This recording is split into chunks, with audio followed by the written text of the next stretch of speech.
Ladies and gentlemen, the Railroad Hour. And here comes our summer show train.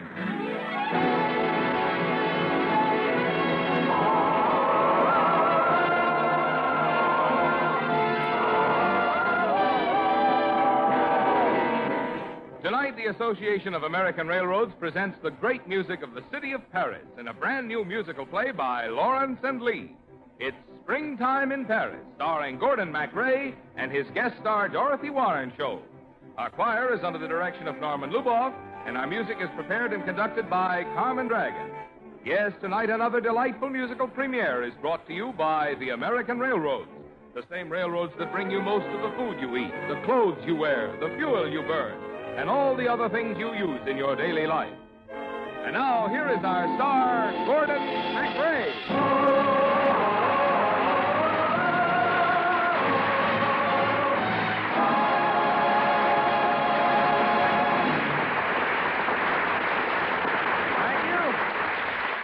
Thank you, Marvin Miller, and good evening, ladies and gentlemen.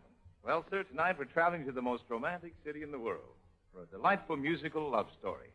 I'll be the boy, and Dorothy Warren shoulders the girl in Springtime in Paris.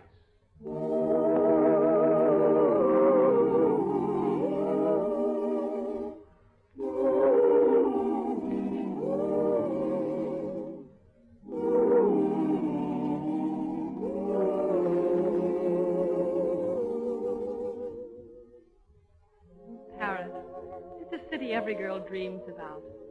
All the time at the office, staring at the typewriter, I never really saw the keys at all.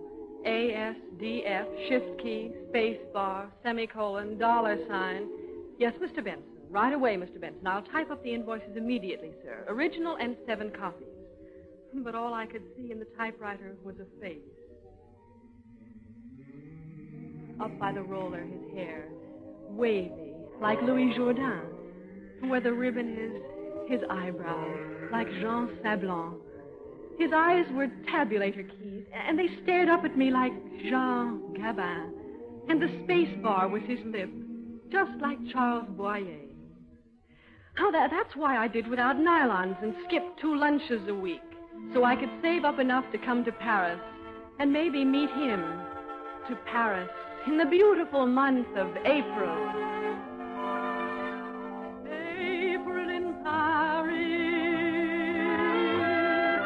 Chestnuts in blossom,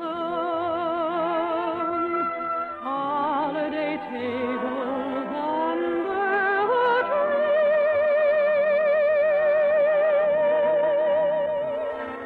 April in Paris, this is a feeling no one can ever replace.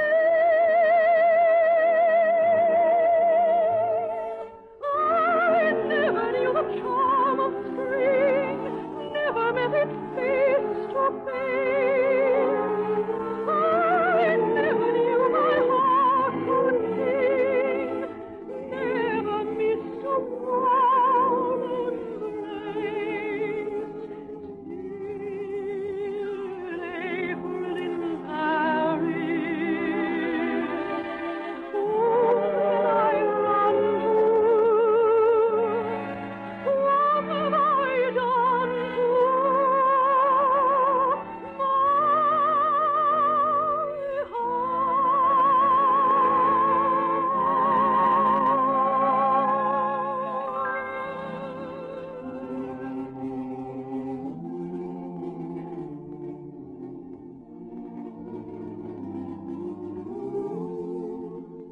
My name's Mike Martin, and I'm stuck in Paris. I'm an ex-GI overseas who decided to stay overseas. Now I can't get home, and at the moment, the most romantic place in the world to me is the good old USA. Why did I stay here in the first place? Well, I was looking for a girl. You know the kind of girl I mean. The girl you couldn't meet any place in the world but in Paris. Simone, Michelle Morgan, with a little Daniel Dollar thrown in. way beforehand you can see her. You know the color of her hair, the way her eyes will look at you. The kind of girl you have to go 3,000 miles to meet. But I haven't met her, so I'm working as a waiter. A French waiter at a sidewalk cafe. So I can make enough francs to get back to the States. And, mister, when you want to go home, even the left bank and springtime and Paris and April are unromantic. Well, almost. April, Paris, chestnuts in blossom, holiday tables under the trees.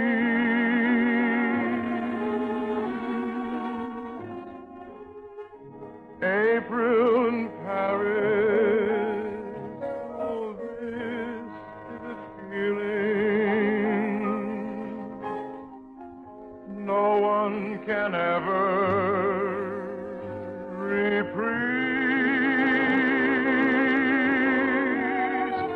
Oh, I never knew the charm of spring, never met it face to face. I never knew my heart could sing, never missed a warm embrace, till April in Paris. Whom can I run to? Oh, what have I done to my heart?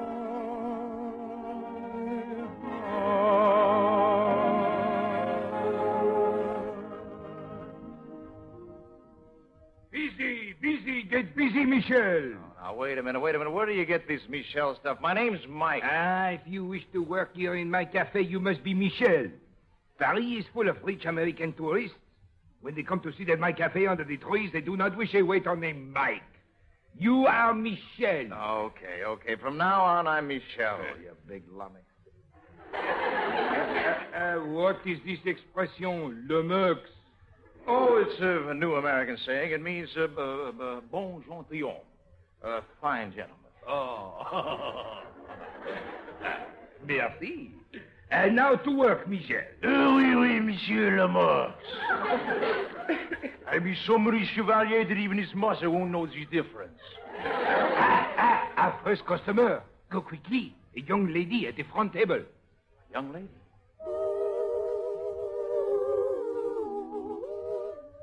Bonjour, mademoiselle. Huh? Oh. Bonjour. That was all we said. Just bonjour. But we kept staring at each other for the longest time. And I knew it was the face in the typewriter. I knew it the minute I looked into his wonderful, romantic tabulator keys. I mean, his eyes. Oh, he was the most romantic Frenchman in the world. Ah, mademoiselle. An April day in the city of Paris can be full of clouds. Or full of fat American tourists. But then a lovely girl like you walks into one's life. And how you say it, you see the world through rose-colored glasses. Hold me close and hold me fast. The magic spell you cast. This is La Vie Rose. When you kiss me, heaven sighs. And though I close my eyes, I see La Vie Rose.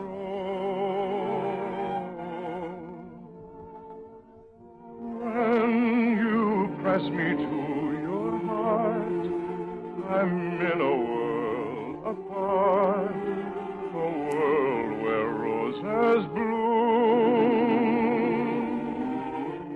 And when you speak, angels sing from above. Everyday words seem to turn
heart and soul to me, and life will always be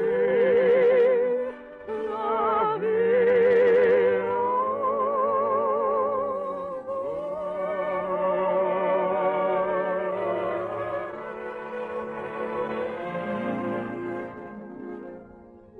This was the girl I'd stayed in Paris to meet. Now I had to be Michel. A girl like that, she'd never fall for a plain Joe named Mike Martin from the USA. Seraphine Delacroix. Who could ask for a more romantic name? For a lovelier girl? Seraphine Delacroix. Oh, my gosh. I just made that up on the spur of the moment. Because I just couldn't tell him I was plain old Sarah Jones from the USA. I knew how much these wonderful Frenchmen resented rich American tourists. Of course, I wasn't rich, but I was a tourist. And gee, his nose and his lips. Well, they never looked that wonderful on my typewriter.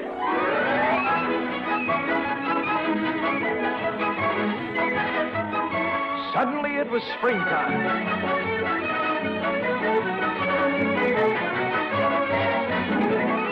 The whole world was alive. We walked arm in arm down the Champs-Élysées.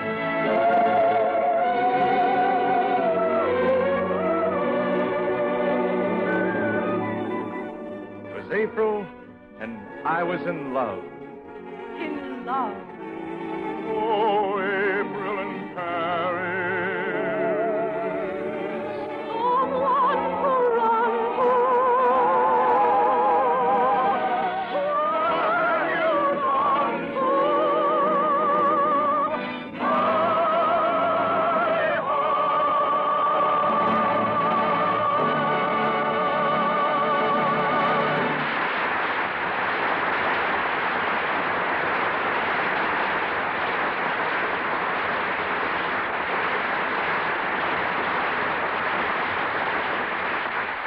We'll return for the second act of Springtime in Paris in just a moment. Remember the good old days, the days when a dollar was still a dollar and when it wasn't so hard to stretch your income to cover your outgo? That problem of making ends meet is particularly difficult if your income has not increased as much as prices generally have gone up. Now, that same problem is a matter of real concern to America's railroads. It will cost the nation's railroads over $1 billion more to provide this year's transportation service than it would have cost even at the wage and price levels of 2 years ago. And in the past dozen years, the percentage of increase in the prices railroads must pay for the materials and services they use in producing transportation has been more than 3 times as great as the increase in the average revenue they get for hauling a ton of freight 1 mile. Today, railroad freight rates, when compared to prices generally, are actually lower than they were before the start of World War II. What's more, these mounting increases have come at a time when the railroads have been spending at the rate of $1 billion a year to expand and improve every part of their service. And this year, with expenses still increasing, the railroads are committed to spending another $1.25 billion in order to produce better the quantity and quality of transportation that is essential both for defense and for civilian needs. As the head of any family knows, there inevitably comes a time when his ability to absorb and keep on absorbing continually rising expenses becomes exhausted, unless he earns more for his services. That's the situation which faces the railroads today. The satisfactory solution of that problem is of paramount interest not only to the railroads, but also to the nation which depends on the railroads to supply the bulk of its essential transportation service.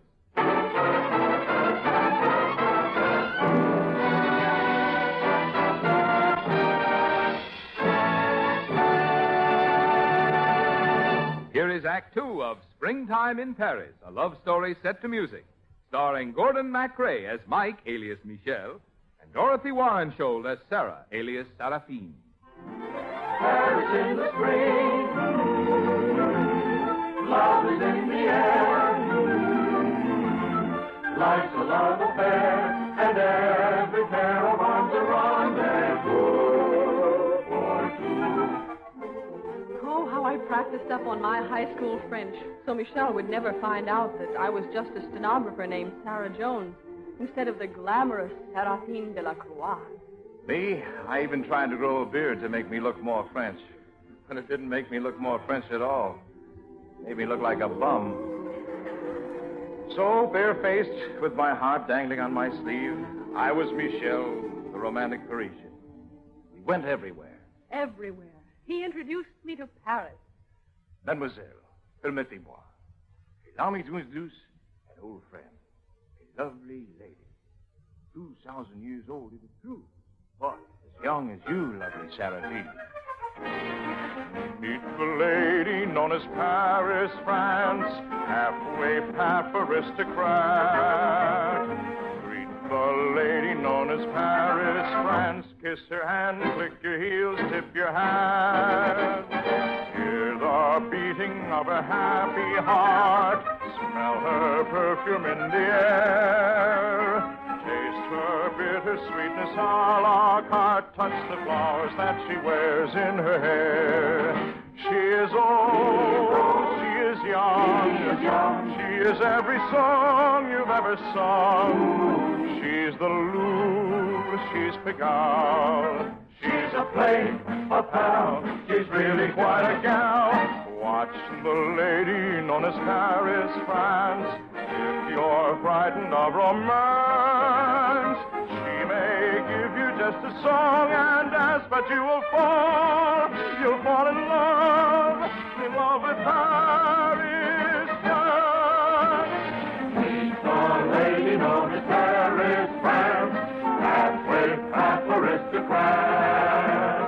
Meet the lady known as Paris, France. Kiss her hand, lick your heels, tip your hat. Watch the lady known as Paris, France.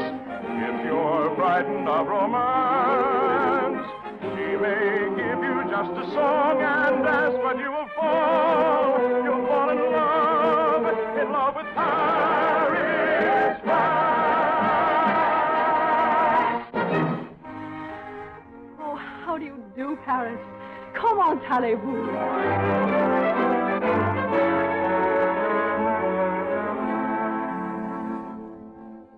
But the time was coming when I had to go home.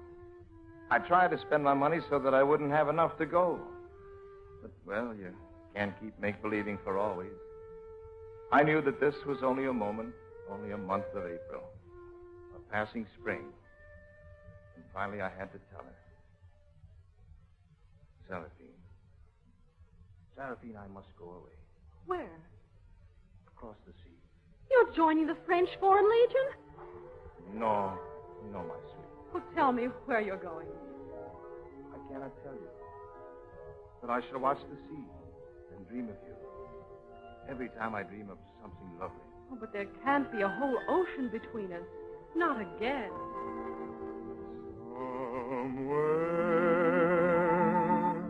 Somewhere beyond the sea, somewhere waiting for me, my lover stands on golden sands and watches the ships that go sailing. Somewhere beyond the sea, he's there watching for me. If I could fly like birds on high, and straight to his arms I'd go sailing.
I don't know.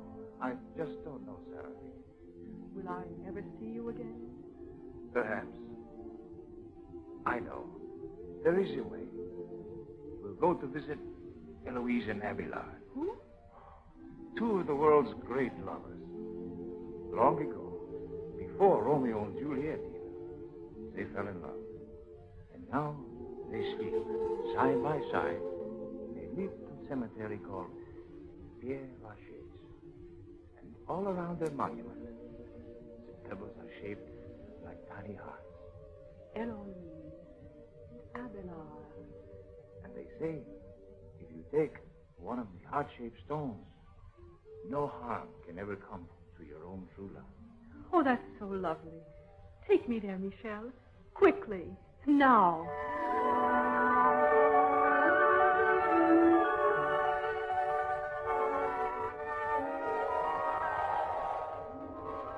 It's so beautiful. I want to cry.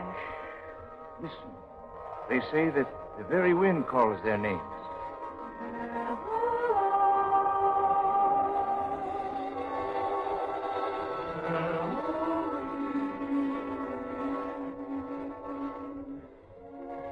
Michel, you mustn't go away. I must, my sweet. But here, take this heart-shaped stone. And you take one too, Michel. Dear Eloise, dear Abelard, don't let anything happen to our own true love. These heart-shaped stones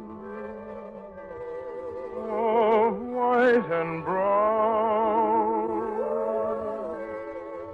are keys to dreams in Paris town.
Continue my tour of Europe.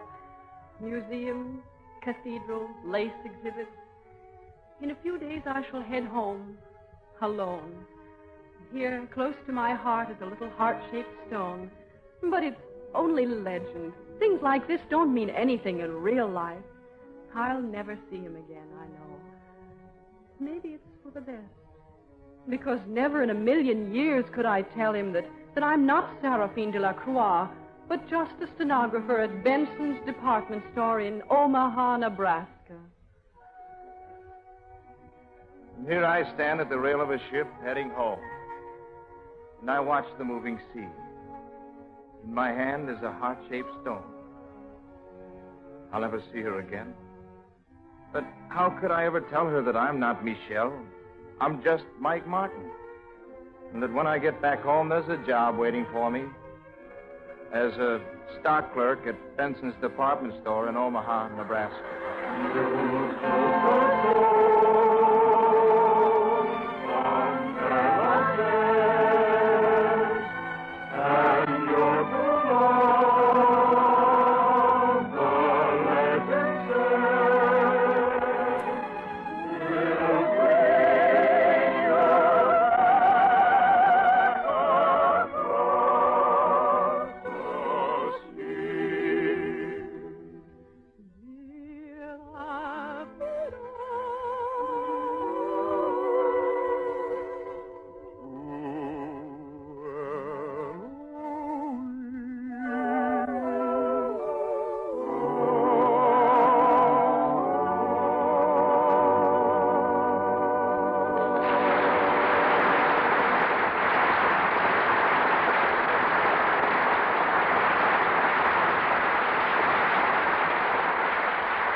gentlemen, and thanks to our entire company. Springtime in Paris is an original musical play by Lawrence and Lee. The Railroad Hour is brought to you each week at this time by the American Railroad. You know, Gordon, I just found out some things about you I didn't know. All good, of course. How's that, Dorothy? Why, I just read the August issue of Radio Television Mirror. Your secretary, Betty Cooley, really did a wonderful behind-the-scenes story about you and your work on the Railroad Hour. And I especially like that big, smiling picture of you on the front cover. Well, Dorothy, I guess the secretary gets to know her boss about as well as anybody. And she did do a mighty fine job. Thank you, Betty Cooley. Where'll we be next week, Gordon? Well, we're going to dig for gold, Dorothy, up in the high Sierras. But next Monday is the world premiere of Roaring Camp, a new American light opera set to the thrilling music of Anton Dvorak. All aboard! Well, sir, it looks as though we're ready to pull out. And so until next week, this is Gordon MacRae saying goodbye.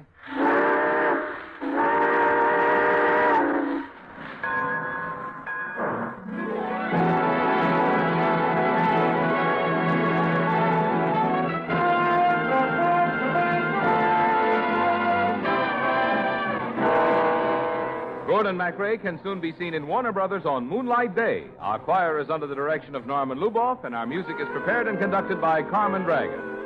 This is Marvin Miller saying goodbye until next week for the American Railroad. Now stay tuned for your Monday night of music on NBC.